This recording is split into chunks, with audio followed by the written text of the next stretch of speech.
ಅಂಬಲಪಾಡಿ ಮೇಲ್ಸೇತುವೆಯ ಒಂದು ಬದಿಯನ್ನು ಮಂಗಳೂರಿನಿಂದ ಕುಂದಾಪುರ ಕಡೆಗೆ ಏಕಮುಖ ವಾಹನ ಸಂಚಾರಕ್ಕೆ ಮುಕ್ತಗೊಳಿಸಲಾಯಿತು. ಸಂಸದ ಕೋಟ ಶ್ರೀನಿವಾಸ ಪೂಜಾರಿ ಅವರು ಮೇಲ್ಸೇತುವೆಯ ಒಂದು ಬದಿಯಲ್ಲಿ ವಾಹನ ಸಂಚಾರಕ್ಕೆ ಚಾಲನೆಯನ್ನು ನೀಡಿದರು.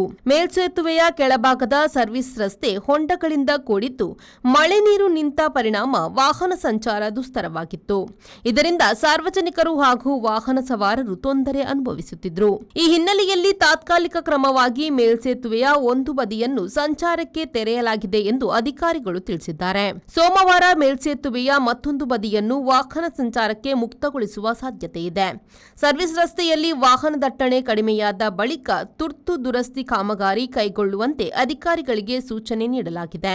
ಈ ಸಂದರ್ಭದಲ್ಲಿ ಉಡುಪಿ ಶಾಸಕ ಯಶ್ಪಾಲ್ ಸುವರ್ಣ, ನಗರಸಭೆಯ ಮಾಜಿ ಸದಸ್ಯ ಹರೀಶ್ ಶೆಟ್ಟಿ ಅಂಬಲಪಾಡಿ, ಬಿಜೆಪಿ ಯುವ ಮೋರ್ಚಾ ಅಧ್ಯಕ್ಷ ಪೃಥ್ವಿರಾಜ್ ಶೆಟ್ಟಿ ಬಿಲ್ಲಾಡಿ, ಉಪಾಧ್ಯಕ್ಷ ಗಜೇಂದ್ರ ಎಸ್ ಪೇಲೆಮನೆ, ಪ್ರಧಾನ ಕಾರ್ಯದರ್ಶಿಗಳಾದ ಅಭಿರಾಜ್ ಸುವರ್ಣ ಹಾಗೂ ಪ್ರದೀಪ್ ಕುಂದರ್ ಸೇರಿದಂತೆ ಹಲವು ಮುಖಂಡರು ಉಪಸ್ಥಿತರಿದ್ದರು. ಶ್ರೀಜಿತ್, ವಿ4 ನ್ಯೂಸ್, ಉಡುಪಿ.